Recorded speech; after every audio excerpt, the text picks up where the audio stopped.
मैं प्रमोद कुमार हल्दे छिंदवाड़ा में रहता हूँ एवं मेरी ओर से सभी बाबा प्रेमियों को, मेहर बाबा प्रेमियों को जय मेहर बाबा।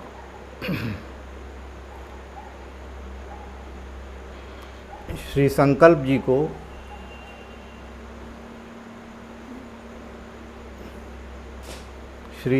जी को मेहर बाबा के संबंध में अपने अनुभव शेयर करने का अवसर देने के लिए बहुत बहुत धन्यवाद।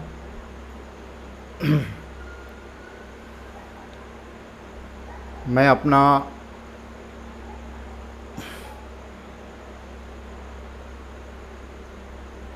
अपने बारे में मेहर बाबा के अनुभव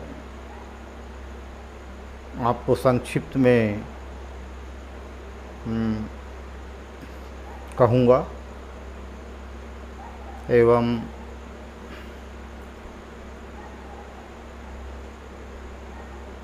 मैं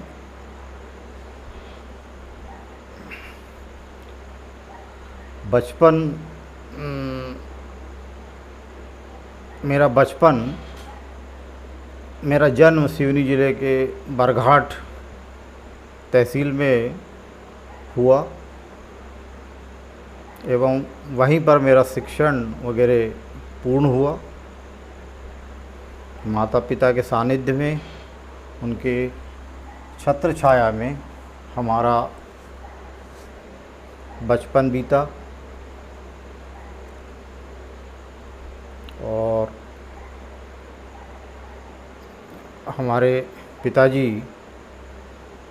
श्री पुंडलिक राव हल्दे बालाघाट के निवासी थे पर गवर्नमेंट सर्विस में बरघाट में थे। मदर नागपुर की थी एवं विवाह के उपरांत बरघाट आ गई थी। इस तरह से हमारा जीवन, क्योंकि हम लोग महाराष्ट्रियन ब्राह्मण हैं तो उस हिसाब से उस पद्धति से हमारे संस्कार या हमारा पालन पोषण हुआ है। और इस तरह से हम एक हिंदू परिवार होने के नाते राम, कृष्ण और हनुमान, गणेश, शंकर इत्यादि भगवान को मानते थे और हमारे मदर के साथ भगवान की प्रार्थना वगैरह बचपन से ही किया करते थे। हर शाम को मदर हमारी सभी भाई बहनों को एवं स्वयं भगवान के भजन एवं भगवान के स्तोत्र, राम रक्षा स्तोत्र इत्यादि मारुति स्तोत्र कहने को लगाती थी। इसे कहने में बड़ा अच्छा लगता था। सब कुछ मराठी में, कुछ संस्कृत में थे और कहने के तरीके और उसमें भगवान में शुरू से मेरा झुकाव जो है इस तरफ रहा है। तो इस तरह से मुझे बहुत इंटरेस्ट आता था भगवान के नाम में, उनकी स्टोरी सुनने में, उनके भजन सुनने में, उनकी कहानियाँ सुनने में, उनके बारे में जानने में अच्छा लगता था। मदर से भी स्टोरी सुनते थे, कई बार गजानन महाराज की बताती थी, कभी रामायण के बारे में पढ़ते थे, स्कूलों में भी पढ़ते थे राम के बारे में, कृष्ण के बारे में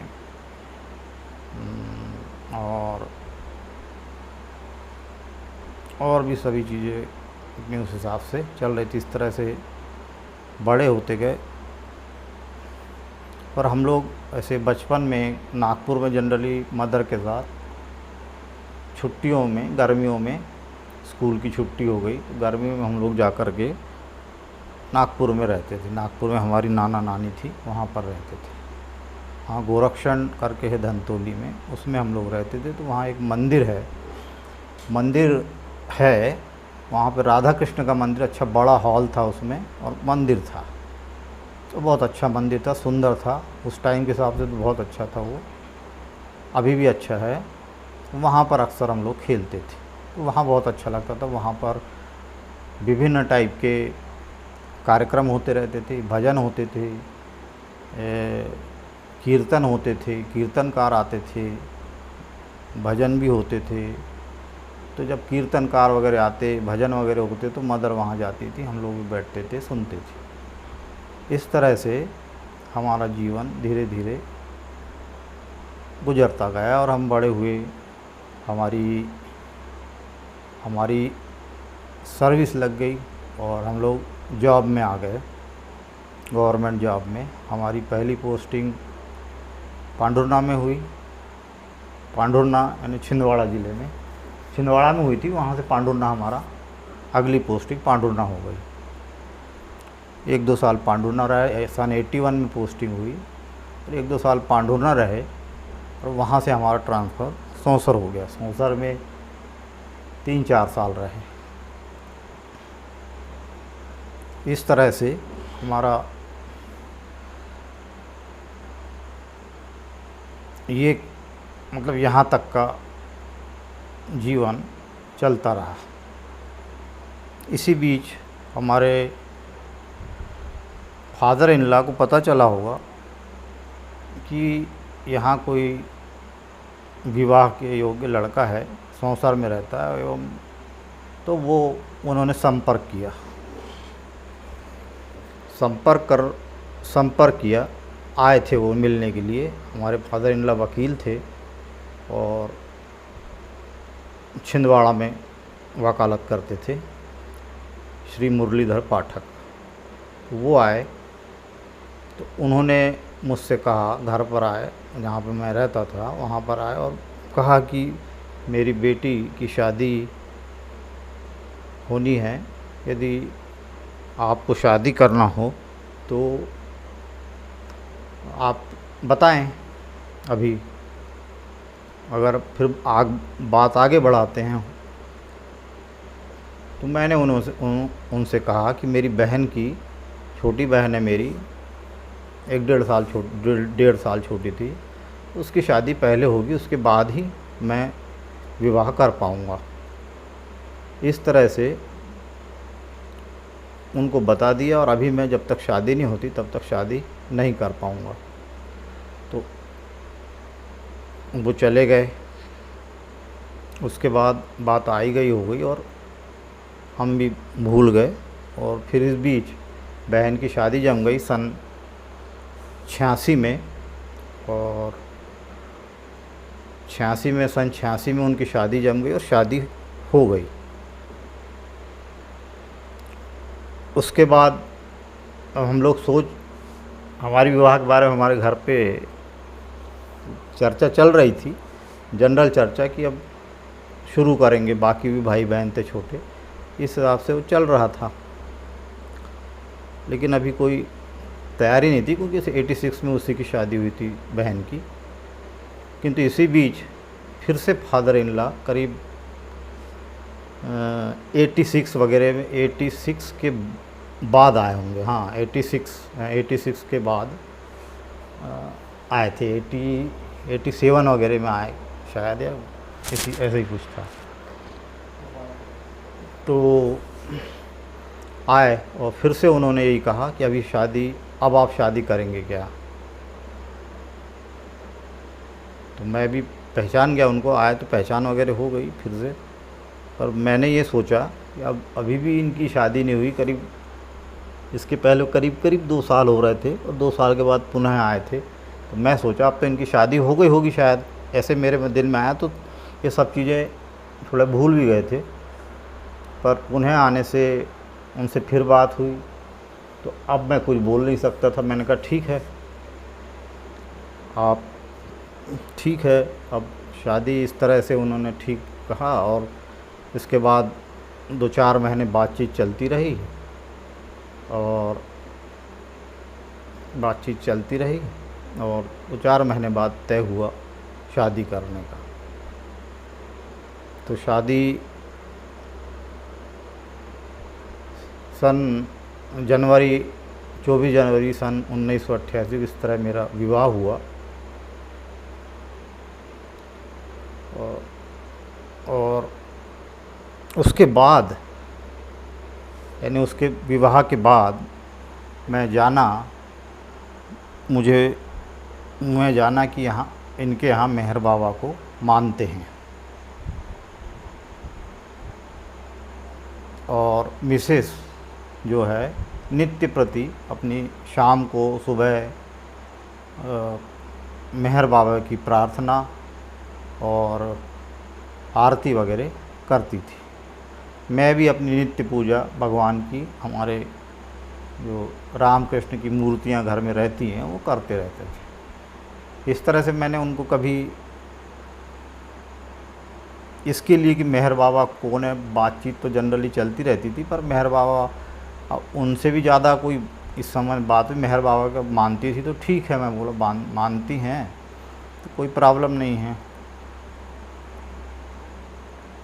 तो मैं कभी मना नहीं करता था और मैं जनरली मना नहीं करता हूँ, तो किसी को मना नहीं करता। भगवान जैसा भी अपना जिस प्रकार से मानते हैं तो मैं अपना उस हिसाब से मैं कभी उसके लिए किसी को भी मतलब विघ्न नहीं डालता, उसमें उन्हें करने देता हूँ अपना काम।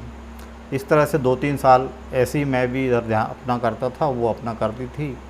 और जॉब थे दोनों के, मिसेज भी जॉब में हैं, तो जॉब थे तो वो जॉब में हो जाती थी, हम लोग अपने काम में जाते थे। इस तरह से जीवन चल रहा था। तो 2-3 साल के बाद ऐसा अंदर से महसूस हुआ, कुछ ऐसा इंसिडेंस हुआ, याद नहीं आ रहा, मगर इंसिडेंस हुआ कुछ। और फिर धीरे धीरे मेहर बाबा के प्रति प्रेम होने लगा या लगाव होने लगा, और धीरे से कुछ ऐसा लगने लगा कि हाँ कुछ है। थोड़ा थोड़ा उसका ध्यान होने लगा। इसके बाद हमारे घर वाले लोग, घर के लोग, मदर फादर और सिस्टर वगैरह, भाई वगैरह भी आते जाते थे। हमारी मदर को भी थोड़ा सा, वो भी नागपुर साइड से थी, तो उनको भी बाबा वगैरह के बारे में, माने गजानन महाराज, साईं बाबा वगैरह के बारे में पता था। वो पहले से लगी थी मतलब इस काम में। गजानन महाराज की पोथी वगैरह तो पढ़ती रहती थी। और इस तरह से मेरा जीवन चल रहा था। इसी बीच एक बार हम लोग, अब सभी लोग बच्चे हुए, बड़े होने लगे धीरे धीरे, तो ये सब में व्यस्त में हम कभी दर्शन वगैरह मेहर बाबा करने गए नहीं। इस तरह से फिर बीच में एकदम वो हुआ कि हम लोग अब समाधि में जाके दर्शन करेंगे। मिसेज बोली कि चलते हैं। मैंने कहा ठीक है चलते हैं। तो एक साल या कौन सा था उसका साल, मेरे ख्याल से 97-98 में गए होंगे हम लोग पहली बार समाधि पे। तो 97-98 में गए। तो हम लोग यहाँ से नागपुर से ट्रेन से अपना रिजर्वेशन कराया और हम लोग चले गए समाधि पे। नागपुर पुणे ट्रेन चलती थी, उसमें हम लोग नागपुर पुणे या ऐसी कोई ट्रेन थी, उसमें चले गए। उतर गए, सुबह सुबह गए वहाँ पे। वो अपना नंबर जो काउंटर था, उसमें नंबर लिए दर्शन के। उसके बाद आगे अपने टेंट वगैरह में नंबर बताया उन्होंने, टेंट कौन से टेंट में रहना है। लेकिन गद्दे का हम लोग वो नहीं करा पाए थे, तो गद्दे में हम लोगों के पास नहीं थे। गद्दे का रिजर्वेशन होता है तो उसमें गद्दे नहीं थे, हम लोग भूल गए थे या किसी से सलाह भी नहीं ली और चले गए थे। तो चले गए तो गद्दे वगैरह नहीं थे, तो मैं काउंटर पे गया, गद्दा काउंटर पे जाके पूछने को किसी ने बोला, तो गद्दे काउंटर पे गया। तो वहाँ पर गद्दे कोई उपलब्ध नहीं थे, सब ख़त्म हो गए थे। लाइन में करीब 30-40 लोग खड़े थे और मैं भी खड़ा था, पीछे से आया। तो सबको वो बोले जा रहा था कि अब गद्दे नहीं हैं, अब नहीं मिलेंगे आपको। तो धीरे धीरे लोग इस तरह से बोलते बोलते आधा घंटा हो गया, पौन घंटा हो गया, लोग आते थे चले जाते थे। कुछ देर में सारा काउंटर खाली हो गया, शायद सब ने पूछ के चले गए होंगे गद्दे खाली।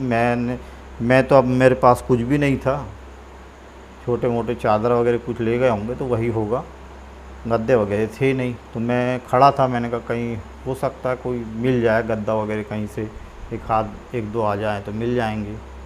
तो पूरा काउंटर खाली हो गया था, सब लोग चले गए। उसके बाद एक आदमी उधर से दौड़ते हुए आया और उसने बताया कि हमारे पास 8 गद्दे खाली हैं, हमारे पास एक्स्ट्रा हैं 8 गद्दे, आप ये ले लीजिए। मतलब काउंटर वाले को दिया उन्होंने। तो मैं गया, तो काउंटर मेरे सामने वो आया और काउंटर वाले को दिए। तो मैंने बोला भैया हमको दे दो, अब तो 2-3 गद्दे अब आ गए हैं आपके पास।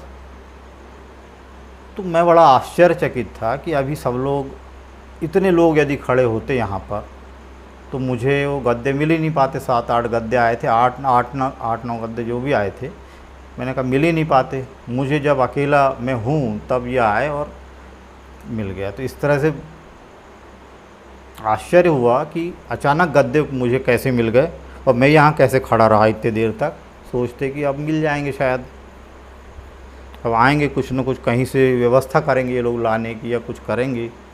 तो वो अंत तक नहीं कहते रहे और मैं थोड़ी देर खड़ा था वहीं पर। तो इतने में गद्दे वाला आया, मुझे गद्दे मिल गए।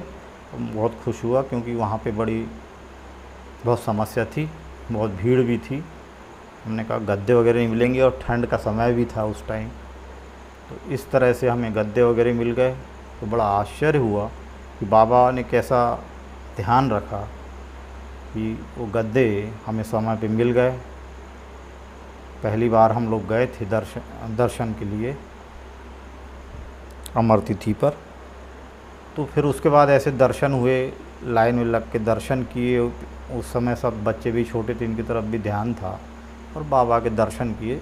और फिर दूसरे दिन दर्शन के शाम को ही लोग वापस होने लगते हैं 31 तारीख को। तो हम लोग भी वापस निकले, पर हमारे पास रिजर्वेशन नहीं था वापसी का, मिल नहीं रहा था, मिला भी नहीं था। तो हम लोग बड़े पशोपेश में, अब जाएं कैसे। तो जाएं कैसे, जैसे तैसे हम लोग ऑटो वगैरह करके या रिक्शा करके अपना बस स्टैंड चले गए। नगर के बस स्टैंड में बहुत रश था उस दिन, बहुत रश, लोगों का इतना रश था कि बैठने को जगह नहीं थी। फिर भी हम जैसे तैसे बैठे। हमने कहा बस से चलते हैं, इधर से हम अगर लगातार तो बस मिलेगी नहीं अपने को नागपुर वगैरह तक जो भी हो। तो हम लोग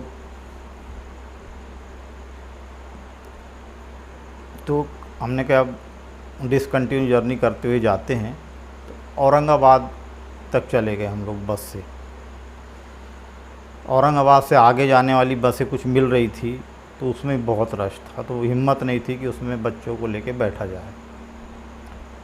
हम लोग थोड़ी देर बैठे रहे बस स्टैंड पे। अब सोच रहे थे कि इधर कहीं रुक जाएंगे यहीं पर औरंगाबाद में, और बाद कल देखेंगे बाकी का।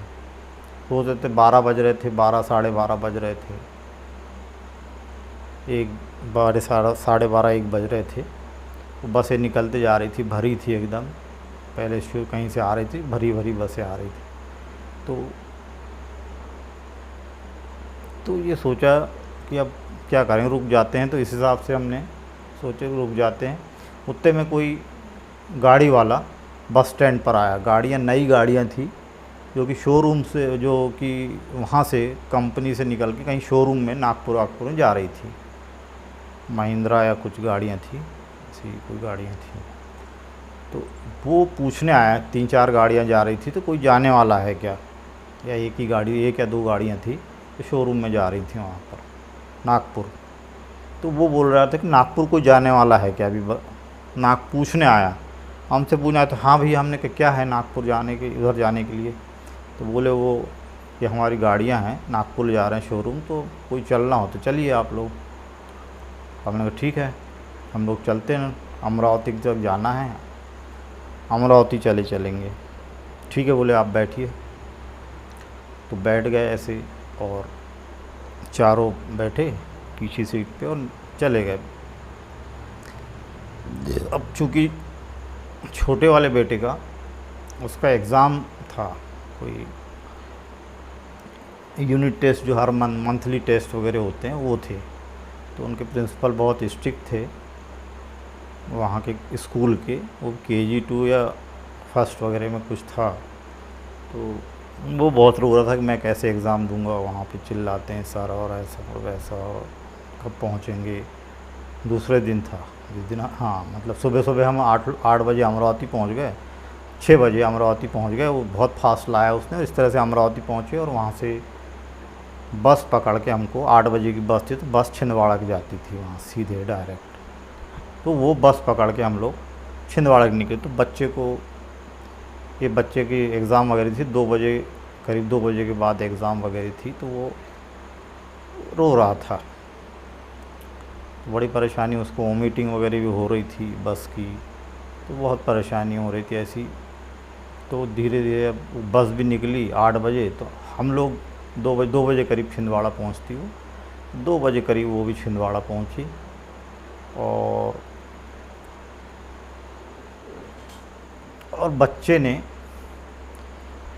बच्चे के एग्ज़ाम के टाइम पे हम पहुंच गए, और फिर उसको घर ला करके थोड़ा फ्रेश वगैरह करके और फिर सीधे ले गए स्कूल में उसकी एग्ज़ाम वगैरह लिया, और टाइम से पहुंच गए एग्ज़ाम के टाइम पे। तो बड़ा आश्चर्य इसमें भी कि हम लोग इतने टाइम पे कैसे पहुंच गए, एग्ज़ाम भी दे पाया, और हमें वो जीप कैसे मिल गई कि हमको इतने जल्दी वो छिंदवाड़ा पहुंचने का, मतलब जीप मिल गई और सब साधन अपने मिल गए, और हम लोग बराबर समय पर पहुँच गए। और बहुत अच्छा हुआ। इसमें हमें फिर से मतलब अनुभव हुआ कि बाबा सही में अपने प्रेमियों का पूरा ध्यान रखते हैं, और उनके प्रति कितना ख्याल रखते हैं उनका। इस तरह से फिर आगे चल के एक बार हमारे सिस्टर की डिलीवरी वगैरह होनी थी यहाँ पर, अपने सिस्टर की शादी हुई, डिलीवरी के लिए घर पे मायके में आती हैं, तो मेरे यहाँ थी, तो यहीं पर डिलीवरी हुई उसकी छिंदवाड़ा हॉस्पिटल में। तो उसकी डिलीवरी में बड़ी परेशानी जा रही थी नॉर्मल डिलीवरी के लिए, तो सब लोग चिंतित थे एक दिन से, जिस एडमिट की तब से बड़ी परेशानी हो रही थी उसको, बराबर कुछ थोड़ी वीक भी थी वो, तो बहुत परेशानी हो रही थी। हमारी मदर भी बहुत ज़्यादा चिंतित थी। तो दूसरे दिन सुबह चिंतित थी, मदर घर पे थी, हमारी मिसेस वगैरह वहाँ पर थी, मैं भी किसी काम से घर आया था वहीं से। तो किसी ने मतलब हमारी मदर को बहुत चिंता में उसने मेहर बाबा के सामने, हमारा फ़ोटो था, मेहर बाबा के सामने बोली मेरे सामने कि बाबा अब तू उसको ठीक कर दे और अच्छे से कर दे हमारी डिलीवरी, है बाबा, प्रार्थना की जैसे। तो उसी समय एकदम दौड़ते कोई आया, छोटा ब्रदर है या कोई ऐसा, कोई न कोई आया और बताया कि अच्छे से डिलीवरी हो गई है। और एकदम से आश्चर्य हुआ कि अभी मदर ने प्रे की और अभी एकदम ये न्यूज़ सुनाई दी ऐसी। तो फिर से वही अनुभव हुआ कि बाबा कुछ न कुछ अवश्य चमत्कार करते हैं और अवश्य अपने प्रेमियों का बहुत ध्यान रखते हैं। जिसने भी मन से उन्हें याद किया, मन से उनसे प्रेम किया, बाबा बहुत ध्यान रखते हैं इस चीज़ का। फिर एक बार ऐसा हुआ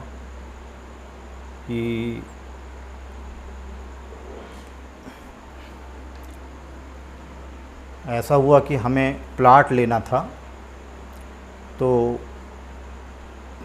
माने घर बनाने के लिए छिंदवाड़ा में। तो प्लाट लेना था तो हम लोग चिंतित थे बड़वन में जहाँ रहते हैं हम लोग अभी, कि वहीं पर मिल जाए प्लाट। तो यहाँ आदत सी हो गई थी 10-12 साल से रह के, तो आदत सी हो गई थी कि बड़वन में प्लाट मिल जाए। प्लाट लिया था मैंने, साइड की कॉलोनी थी उस तरफ, दूसरे पोला ग्राउंड के उधर, मगर वहाँ पे जम नहीं रहा था एरिया। यहाँ पे सभी लोग थे, महाराष्ट्रियन वगैरह सब थे यहाँ पर, तो यहाँ पर तो सारे महाराष्ट्रियन परिवार रहते थे। तो और यहाँ पे रह के इतने साल हो गए थे, तो ऐसा लगता था कि इसी एरिया में प्लाट मिल जाए। मन में था, पूछे भी थे प्लाट के बारे में, पर मिल नहीं रहे थे। एक हमारे इन मिसेस के चाचा वगैरह हैं, तो उनसे बात हुई, तो वो बोले हमारा जब सभी भाई बहनों का बंटवारा हो जाएगा, अभी शामिल में है, तो हम लोग बेच नहीं सकते, मतलब जब तक पूरा क्लियर ना हो जाए तब तक हम लोग बेच नहीं सकते। फिर मन बना लिया था कि उधर जो प्लाट लिए हैं बाजू में, उसमें बनाते हैं मकान। लेकिन सडनली उनका फिर एक बार मैसेज आया, बुलावा आया कि आप लोग आइए, हमारा अब हो गया है बंटवारा। जब हमारी स्थिति बनने लगी थी कि वहीं पर बनाते हैं मकान, तो फिर हमने तो बातचीत हुई और फिर प्लाट मिला यहाँ पर। तो प्लाट मिल गया तो फिर मकान यहाँ पर बनाना शुरू कर दिए। तो वो भी एक किस्मत थी कि अपनी अंदर की जो इच्छा होती है, तो बाबा उसका अवश्य जानते हैं और उसको पूरा करने में आपकी बहुत सहायता करते हैं। सिर्फ अपना काम हमको करते जाना है। बाबा बहुत ध्यान रखते अपने प्रेमियों का।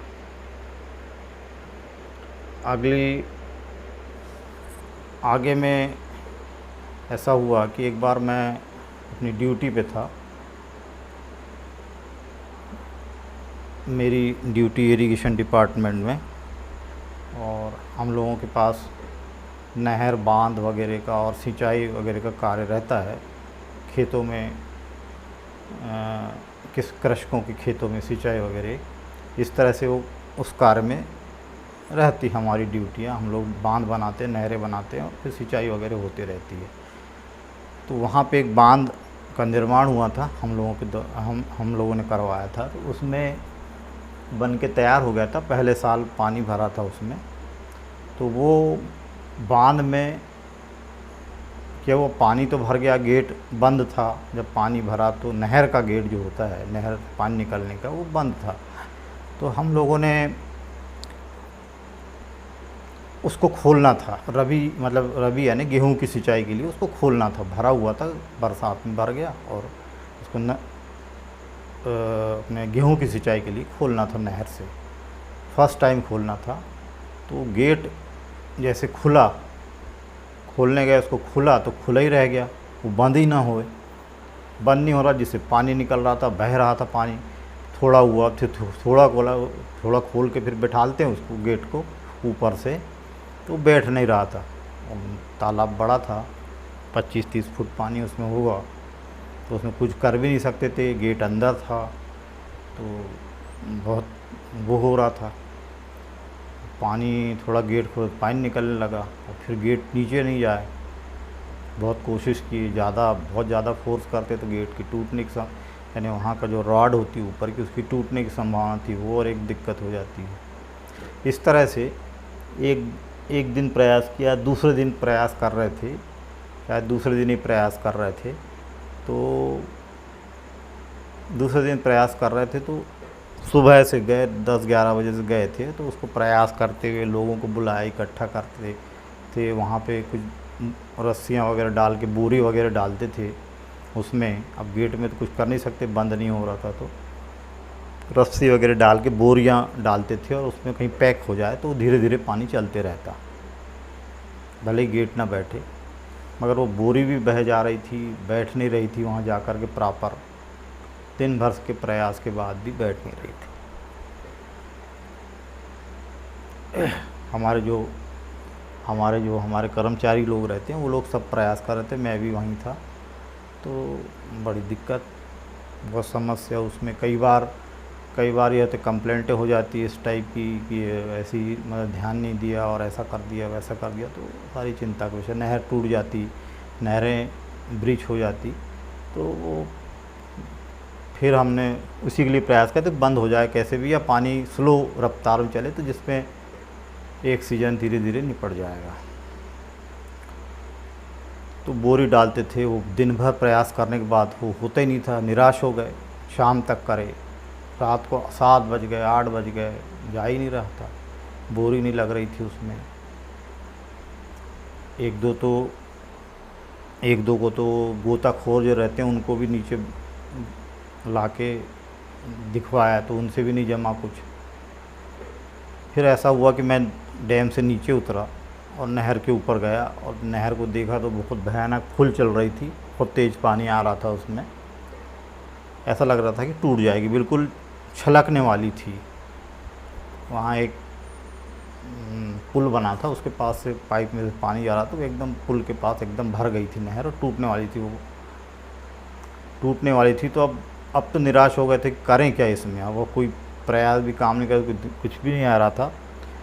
तो एकदम ध्यान आया कि बाबा आप ही बचा सकते हैं इस समय बांध, और किसानों को कम से कम पानी मिल जाएगा, नहीं तो फालतू व्यर्थ जाएगा पानी, बह जाएगा इसका पानी। ऐसा एकदम ध्यान आया कि जैसे ही बाबा बोला, मैंने उधर से ऊपर से आवाज़ आई कि साहब ये पानी अपनी जो बोरी है वो फंस गई है और लग गई, बोले अब पानी आपका कम हो जाएगा आना। ने फंस गई जा कर के बोरी, गेट और वो जो गैप था उसमें जाके 1-2 बोरियां फंस गई वहाँ जाके, जो प्रयास कर रहे थे उसमें सफलता मिली। तो जैसे ही बाबा का नाम लिया तो ये एकदम एक चमत्कार सा हुआ और बोरी फंस गई।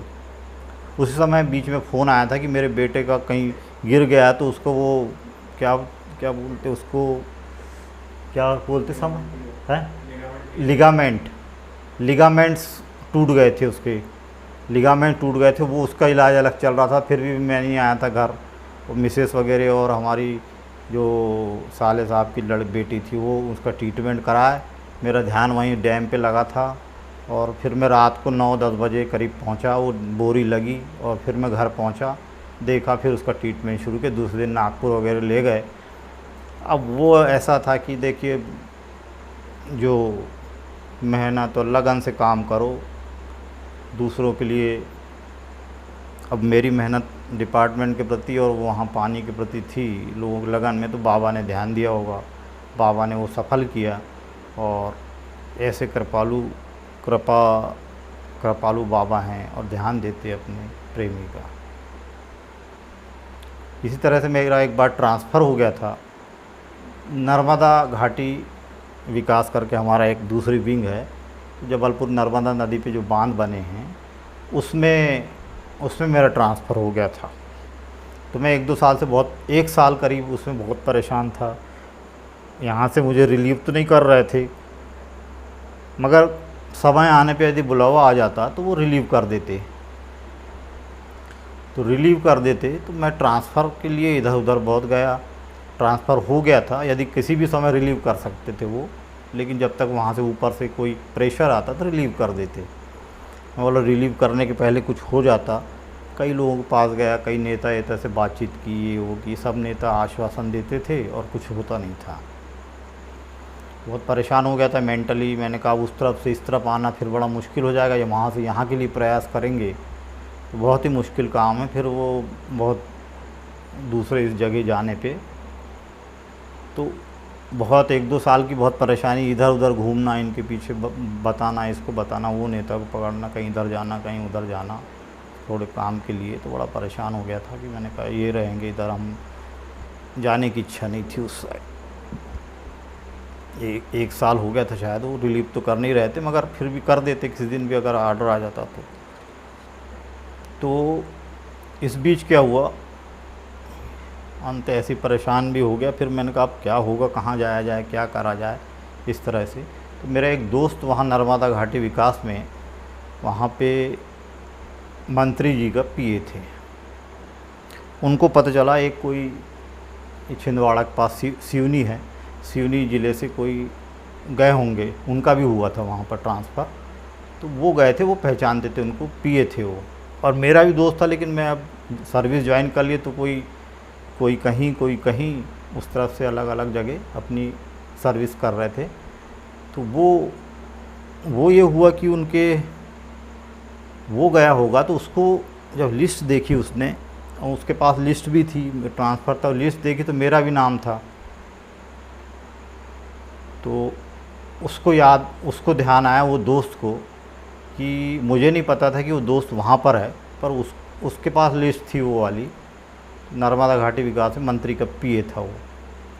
तो वो उसको याद आया कि यार प्रमोद भी का भी नाम है इसमें, प्रमोद हल्दे का, तो वो कहाँ पर है बोले। तो ये जो गए थे इनको शायद आइडिया था कि वो छिंदवाड़ा में है। तो बोले यार उसको ये बताओ, वो मेरे को कुछ संपर्क भी नहीं कर रहा है, मेरे से बात नहीं कर रहा, कहाँ है वो, क्या है, किस जगह है, तो ज़रा उसको भी भेजना। बोले उसको आना है क्या नर्मदा घाटी विकास में, और हमारे यहाँ इस तरफ में आना है क्या। वो भोपाल में था, तो नर्मदा घाटी विकास हमारी जो है विंग, उसमें जाना है क्या उसको, और नहीं जाना हो तो वैसा बताए बोले तो मैं उसके लिए प्रयास कर दूँगा। तो उसने आते समय वो जो सिवनी से गए थे हमारे साथ वाली थी इधर की सिवनी के, तो उनने मुझे ढूंढा, पता किया कि प्रमोद कहाँ है। तो उनने मुझे मैसेज कन्वे किया कि ये फलाने फलाने हैं वहाँ पे भोपाल में, याद कर रहे तुमको, तुम्हारा ट्रांसफ़र के बारे में बात करने वाले हैं। तो मैं समझ गया, तो बोले वो वहीं पर हैं, वो तुमको बहुत याद कर रहे हैं। नंबर दिया उन्होंने, फ़ोन नंबर बात किया। तो बोले भैया तुझे वहाँ रहना है कि इधर आना है, मतलब नर्मदा घाटी विकास के काम में। अरे भैया मैंने कहा मेरे को नहीं आ रहा, मैं तो 1-1.5 साल से परेशान हूँ इसी काम के लिए। तो बोले तो भाई फिर तू बता क्यों नहीं रहा है कि मतलब तुझे क्या करना है। अब मैंने कहा भैया कैंसिल करवा दे वो ट्रांसफ़र हमारा, यार भैया तू तो भगवान जैसे मिल गया। मैंने कहा यार तू तो भगवान जैसे मिल गया, कुछ हो ही नहीं रहा था यहाँ पे, अरे तू बता भैया। बोले तेरे को नहीं जाना बता, हो जाएगा, बोले ऑर्डर तेरा यहाँ से कैंसिल हो जाएगा। और वो खुद मुझे अप्रोच करके बुलवाया और उसने खुद करवा दिया इस टाइप से। और मेरे साथ वाले 1-2 लोगों को पता नहीं यहाँ छिंदवाड़ा और कहीं किसी को पड़ गया, तो 1-2 के और मैंने उससे बोल करके और 1-2 के और भी रुक गए थे। इस टाइप से आपके प्रयासों को देखते हैं बाबा, आपको परखते हैं और फिर आपका काम में भी सहयोग करते हैं। कहीं ना कहीं से आपका संयोग बना देते हैं, या बाबा को ध्यान रहता है अपने प्रेमियों का कि वो ऐसे किसी न किसी के काम आते हैं। हमें ऐसे बहुत से अनुभव आए, और नित्य प्रति कार्यों में भी हमेशा सहयोग बाबा का रहता है। वो याद तो एकदम सभी के सब याद नहीं रह पाते, पर कुछ याद रह जाते हैं उसमें से। इसी तरह से मैं एक बार केवलारी पोस्टिंग हुई थी, मेरी ट्रांसफ़र हो गया था यहाँ से केवलारी का, सिवनी ज़िले में गांव है, तो वहाँ पे हुआ था मेरा ट्रांसफ़र। तो वहाँ पे एक प्रोजेक्ट है भीमगढ़ प्रोजेक्ट, उसमें पोस्टिंग हुई थी। तो वहाँ पे ऐसा कठिन कार्य दिया गया था मुझे बीच में कि मैं एकदम आखिरी के पोर्शन में, पानी सिंचाई का कार्य, बिल्कुल नहर का सबसे आखिरी छोर, वो 100 किलोमीटर डैम से रहता है, वहाँ पे सिंचाई का कार्य, वहाँ पानी कभी नहीं पहुँचता था। वहाँ के लोग हमेशा धरना प्रदर्शन करते थे, और धरना प्रदर्शन करना और उनका वो हमेशा पानी नहीं जाना, ये चलते रहता था। बताया लोगों ने कि हमेशा का चलता था, इस जगह का हमेशा का रिकॉर्ड है। उस जगह का पानी का मेरे को दे दिए, भिजवा दिए समय पे, 1.5-2 महीने के लिए चार्ज दे दिए। अब मैंने कहा इन लोगों ने फंसवा दिया यहाँ पर, ऑफिस वालों से बोला भी तो कोई माना नहीं, बोले अभी देख लो आप, कुछ नहीं होता, 1-2 महीने कर लो आप, फिर बाद में इधर दूसरी जगह ले आएंगे। अरे तो फंसा दिए।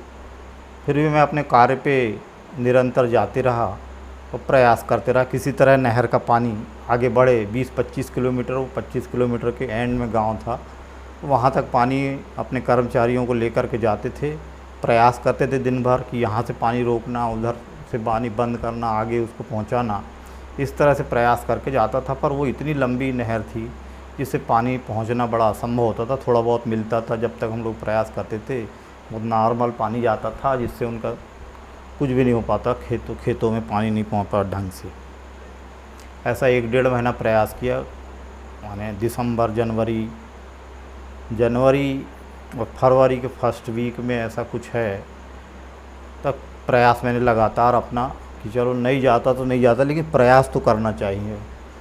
लोगों को पानी मिल जाएगा तो उनकी ज़िंदगी सफल। फिर भी लोग बोलते थे, कभी वो आते थे उनके, और कभी बड़े ऑफिस में हमारे कंप्लेंट भी करते थे, आ नहीं रहा पानी, आ नहीं रहा। तो पानी कम ही मात्रा में आता था, कोई प्रयास भी नहीं करता था, पानी पहुंच नहीं पाता। कच्ची कैनालें थी, नहरें भी ऐसी ठीक नहीं थी, बहुत साल का बांध हो गया था वो। फिर ऐसा ऐसा करते करते मैं जाते आते रहा रोज़, एक डेढ़ 2 महीने।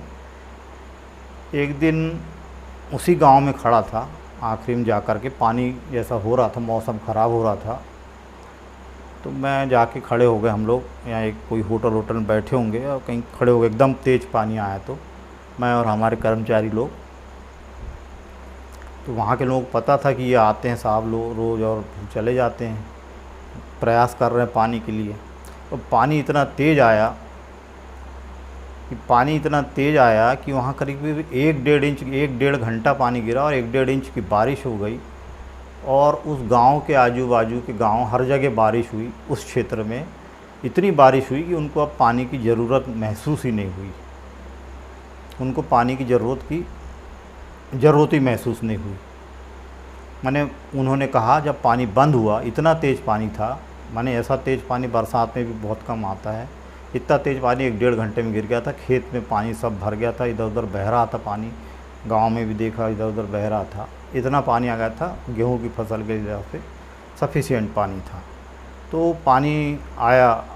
अब उसमें बड़ा आश्चर्य कि ये प्रॉब्लम सॉल्व जब मार्च तक चलता रहता है ये प्रॉब्लम, और फरवरी में ही सॉल्व हो गया 1-1.5 महीने के प्रयास से लगातार। तो बड़ा आश्चर्य हुआ कि ये सब बाबा की, हमारे लिए तो बाबा की कृपा थी।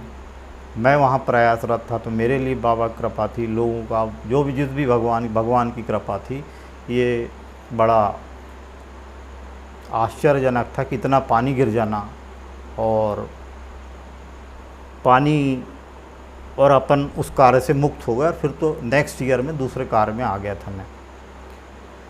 तो इस तरह से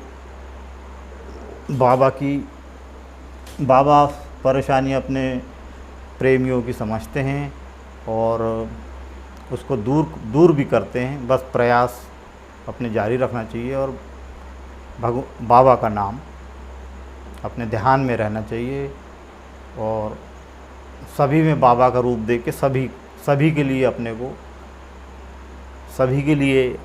अपने को जो है, सभी मानव जाति के लिए, या जो भी आपके समक्ष आए कोई काम, तो उसको करने से, आपने अपने कर्तव्य से करने से, मतलब ये इस तरह से ईश्वर भी आपके काम में सहायता करते हैं।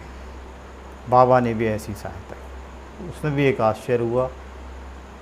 बाबा का नाम, परेशान होते हैं तो ध्यान आते रहता है। बाबा बोलते हैं कि अब ये कैसा बाबा, ऐसे काम में कैसा होगा, इनके तो पानी नहीं मिल रहा है। इस तरह से चलते रहता था। तो ये है। और एक और ऐसे ही मुझे कभी कभी ऐसा लगता था, मेरे साथ वाले बोलते हैं कि आप कभी कभी कुछ बोल देते हो तो वो सही हो जाता है। कई बार ऐसा हुआ कि मेरे सामने भी सही हुआ कि मैंने कल ऐसा बोला था, या आज ऐसा बोला हूँ, या अभी ऐसा बोला हूँ, तो ऐसा हो गया, एकदम से हो जाता था। ऐसा कोई बुरा नहीं होता था, पर हो जाता है वो। अब मुझे भी समझ नहीं आता कि ये हो कैसे गया। मैं जब सोचता था उस बारे में कि ये मेरे बोलने के तुरंत बाद ये कैसे हो गया, कि यही तो बोला था मैंने और यही कैसे हो गया, तो मुझे भी ध्यान नहीं आता था कि कैसे हो गया, पर आश्चर्य था वो भी एक। ऐसे ही कई बार अपन ने याद किए कि आज मैंने पेन नहीं लाया यार मेरे पास। तो एक बार मैं कहीं साइड जा रहा था तो पेन मेरे को याद आया कि यार मैंने पेन नहीं लाया, मुझे लिखना था। तो मैंने देखा, जैसी गाड़ी से, मोटरसाइकिल से था, तो मोटरसाइकिल गाड़ी से देखा तो पेन सामने गिरा हुआ था। फिर मैंने उठाया, उसको रखा, मैंने कहा अभी मैंने पेन की याद किया था और पेन ही मुझे मिल गया सब सामने। तो ऐसे बाबा के छोटे छोटे अनुभव आते हैं अपने जीवन में, और बाबा एहसास कराते हैं कि मैं हूँ आपके साथ। तो अभी वैसे ही अभी एक जस्ट एक अभी एक 1.5-2 साल पहले मेरे बेटे की शादी हुई, तो उसके बाद हम लोग जीप से आ रहे थे साइड से। हम लोग की साइड इधर चौरई और सिवनी के बीच है, तो वहाँ से आ रहे थे, तो ऐसे ही एक्सीडेंट हो गया। हम लोग रात के 8 बजे वापस आ रहे थे साइड से, 3-4 लोग थे हम लोग, 3 लोग और एक ड्राइवर। तो हम लोग पीछे बैठे थे पीछे की सीट में, और एक साथ वाले थे वो सामने बैठे थे, एक ड्राइवर था। 8 बजे अचानक उसकी गाड़ी किसी चीज़ से टकराई, कोई जंगली जानवर आ गया बोले, चौराहे के आजू बाजू था रिंग रोड पे। तो चौराहे के आजू बाजू से, चौराहे के बाजू से जो रिंग रोड जाती है उसमें था, तो गाड़ी बहक करके एकदम से रोड के किनारे 2 मीटर नीचे उतर गई, और वो 60-70 की स्पीड में, 60-70 की स्पीड में वो गाड़ी बहक गई। और मैं पीछे बैठ के मोबाइल देख रहा हूँ, और मेरा एक बाजू में बैठे थे साथ वाले फ्रेंड, वो बैठे थे, उनने देखा पूरा इंसिडेंट। मैं तो देख ही नहीं पाया क्या हो रहा है, मैं तो मोबाइल देखते रहा। और वो सामने वाला बैठे थे तो उनको तो ध्यान था, सामने देख रहे थे, पर मैं ही मोबाइल देख रहा था। मैं कब हुआ कैसा हुआ ये तो मुझे पता ही नहीं चला। और गाड़ी सीधे जा कर के एक मतलब पूरा 90 डिग्री में स्लोप नीचे आ कर के एकदम 90 के, हाँ 90 डिग्री में आ गई थी नीचे, ऐसे एक तरफ साइड पलट गई, और फिर खड़ी हो कर के, फिर एक छोटा सा पेड़ था, एक मतलब 10-12 फुट का पेड़ होगा, क्योंकि हल्का मतलब छोटा था, तो वो पेड़ से टकराई भी क्या, वो तो पेड़ को दबा दिया, उसके पिछले चक्के में फंस गया चक्का जीप का, और वो रुक गई गाड़ी, वहाँ पे खड़ी हो गई। तो हम लोगों को खरोच भी नहीं आई, थोड़ी बहुत हल्की, सामने वाले जो सीट में बैठे थे ड्राइवर को हल्का सा लगा था, और सामने वाले एक फ्रेंड को हल्का कान में हल्का सा लगा था, उसमें कोई तकलीफ़ नहीं थी उनको। इस तरह से हमने देखा। और पीछे से जो ट्रक वाले आ रहे थे वो बोले थे हमने आपको देखे हैं वहाँ से, कि आप लोग बचे कैसे हो यहाँ पे, इतने आपकी गाड़ी बिल्कुल बोले नीचे जैसे हो गई, और फिर नीचे से ऊपर नीचे झुक कर के, और फिर वो एकदम सीधी खड़ी हो गई गाड़ी। तो उनका ये कहना था कि आप लोग कैसे बच गए यहाँ पर। और मैंने जब देखा वहाँ गाड़ी नीचे उतर के 2-3 घंटे लगे गाड़ी को और निकलवाने में, ट्रैक्टर वाले को बुलाए, फिर वहाँ पे गाड़ी सरकारी गाड़ी थी, वो गाड़ी, तो इस तरह से वो गाड़ी में माने एक्सीडेंट कैसा हुआ मुझे पता ही नहीं चला। मैं तो बस बैठा का बैठे रह गया, सीधी हुई खड़ी हुई, और जो भी वो 2-4 सेकंड के अंदर सब कुछ हो गया। तो इस तरह से उस दिन भी देखा कैसा चमत्कार, नहीं तो उस दिन तो कोई कुछ ना कुछ तो होना ही था, वो ऐसी एक्सीडेंट था। और वो भी बोले थे कैसे बच गए थे, हम तो सोच रहे थे, बोले कि बहुत जम के लगा होगा सबको, और कुछ ना कुछ हो गया होगा इस गाड़ी में। पीछे से ट्रक वाले आए, रुके, जो जस्ट पीछे आ रहा था, करीब 100 मीटर पीछे एक ट्रक था, उसने देखा था वो सब, ये देखो चलते चलते गाड़ी ऐसी वो हो गई। तो फिर वो उस दिन का एक हमने और देखा। और बाबा का जब गाड़ी की हालत देखी सामने से, तो डैमेज हो गई थी गाड़ी, लेकिन वो एक झाड़ आ गया था बीच में, उसके कारण हम लोग जो है बच गए। तो अब पता नहीं ईश्वर की इच्छा, बाबा की इच्छा, मेहर बाबा की इच्छा अपने लिए, तो इस तरह से बाबा हर समय कुछ न कुछ कैसी भी सुरक्षा देते हैं, और अपने भक्त के लिए, अपने प्रेमी के लिए ज़रूर आड़े आ जाते हैं। उसका कार्य निष्काम कर्म होना चाहिए, ये मैंने अनुभव किया है, और ईश्वर में लगन होनी चाहिए, ये मैंने अपने जीवन के अनुभव के आधार पर जाना कि आप मन से अच्छे सच्चे हैं, और आपका कर्म यदि निष्फल है, लोगों के लिए करते हैं, सबके लिए अच्छा सोचते हैं, और कर्म करते जाते हैं, तो ईश्वर की इच्छा, ईश्वर की कृपा आप पे बनी रहती है, ईश्वर का प्रेम आप पे बना रहता है। ये मैंने अपने इस जीवन में समझा है। और मुझे अपने सबसे बड़ी बात अपनी पत्नी के पत्नी की तरफ से ये मिली कि मुझे उनके उनके कारण मेहर बाबा से मेरा संपर्क हो गया। मैं जान पाया मेहर बाबा को, और मेहर बाबा के लिए आज सब कुछ मेहर बाबा के लिए है। बाबा हर वस्तुएं, अब तो इस स्थितियाँ ऐसी हो गई हैं कि हर चीज़ में, हर जगह, हर मानव में, हर जगह बाबा लगते हैं कि यही बाबा है, इन्हीं के अंदर बाबा है। इस तरह से बाबा की कृपा रही। आज सब कुछ अच्छा है। बच्चे अच्छे जॉब में लग गए हैं। एक बच्चे की शादी भी हो गई है और एक बच्चा भी जॉब में है, अच्छे हैं। अच्छी सी इंजीनियरिंग, अच्छे NIT IIT से इन्होंने इंजीनियरिंग कर ली है बच्चों ने, और सब कुछ अच्छा चल रहा है। सब बाबा का आशीर्वाद है, और आगे भी हमारे बाबा का प्रेम ऐसा ही बना रहे। सभी बाबा प्रेमियों के साथ बाबा का प्रेम भी ऐसे ही बना रहे। आगे यही इच्छा है, यही कामना है। जय मेहर बाबा।